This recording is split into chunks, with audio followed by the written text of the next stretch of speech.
রাজধানীর কদমতলীর জুরাইন কমিশনার গলি। বোরকা পরা এক নারী অনুসরণ করছেন কাঁধে ব্যাগ ঝোলানো ব্যক্তিকে। ওই ব্যক্তির গন্তব্য 984/1 বাড়ির একটি ফ্ল্যাট। ঘটনার দিন 22 এপ্রিল। সে একই বাড়ি থেকে খবর আসে পুলিশের কাছে 26 এপ্রিল। কারণ এর একটি বন্ধ ফ্ল্যাট থেকে আসছে ভয়াবহ মরাপচা গন্ধ।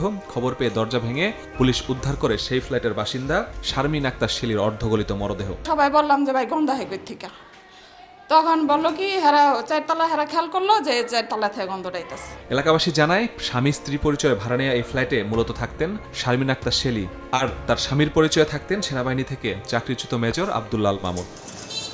শারমিন হত্যা তদন্তের শুরুতে পুলিশের হাতে লাগে একটি সিসিটিভি ফুটেজ, যেটি দেখে তারই কথিত স্বামীকে সন্দেহ করে পুলিশ।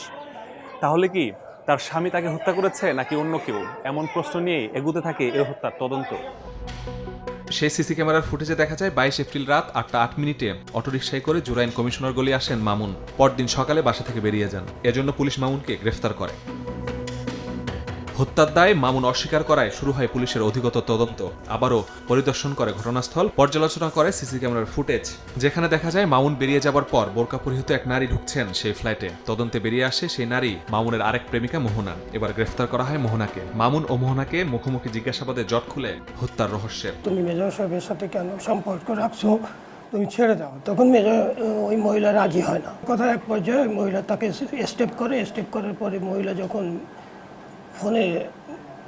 ফোন দিতে যায় কাউকে, তখন তিনি পেটের উপরে বসে থাকেন এবং পেটটা ফেলে দেন এবং গলা চেপে হত্যা করেন। পুলিশ বলছে মামুন 2022 সালে স্ত্রীর সাথে পরকীয়ার বিরোধের জেরে চাকরিচ্যুত হয়। পরে বিবাহ বিচ্ছেদ হয় তাদের। এরপর ফেসবুকে পরিচয় হয় নিহত শারমিনের সাথে। শারমিনের সাথে প্রেমের সম্পর্কে জড়িয়েও 2024 সালে বিয়ে করেন আরেক নারীকে। স্ত্রী ও প্রেমিকাকে রেখে এবার মামুন সম্পর্কে জড়ান গ্রেফতার হওয়া মোহনার সাথে। বিষয়টি টের পেয়ে শারমিনকে হত্যার পরিকল্পনা করেন মোহনা। মেজর সাহেবের প্রথম একজন স্ত্রী ছিল, তার সাথে তিনি ডিভোর্সি। পরবর্তীতে যে মহিলা মারা গিয়েছেন ওই মহিলার সাথে 23 সালে উনি একসাথে থাকছেন স্বামী স্ত্রী পরিচয়ে। পরবর্তীতে মেজর সাহেব আরও একটি বিয়ে করেন, একটি বাচ্চা আছে। আরেকটি মেয়ের সাথে তার সম্পর্ক হয় এবং তাকে নিয়েও তিনি মিরপুর পল্লবী এলাকায় একটি বাসা নিয়ে থাকতেন। তা এই কেন্দ্র করেই এই যে আমরা লাশ পেয়েছি। শুধু হত্যাই নয়, এটাকে ঢাকতে নাটকীয় কায়দায় বিভিন্ন পরিকল্পনা হাতে নেয় মোহনা। মেসেজের মাধ্যমে বলছে যে আমি তো বাসার ভিতরে মাছ কুইটা রাইখে আসছি, ময়লা রেখে আছি, ওই ময়লার গন্ধ আইতেছে। তারপর দিন দিন গন্ধ বাড়তে আছে। তারপরে এর মধ্যে আবার ওই মেয়ে আসছিল ভিতরে, যে মেয়ে মাইরা দিয়ে গেছে ওই মেয়ে আবার আসছিল একদিন আইসা ওরে মানে টুকরা টুকরা করার জন্য ব্যাগ ঠেক আর ছুরি নিয়ে আসছিল।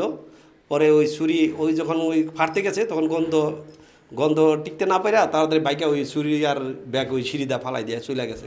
হত্যার সাথে জড়িত জানিয়ে মোহনা আদালতে জবানবন্দি দিয়েছেন। মামুনও আছেন কারাগারে। ময়নাতদন্ত প্রতিবেদন পেলেই অভিযোগপত্র দিতে চায় পুলিশ। মাসুদুর রহমান, সময় সংবাদ, ঢাকা।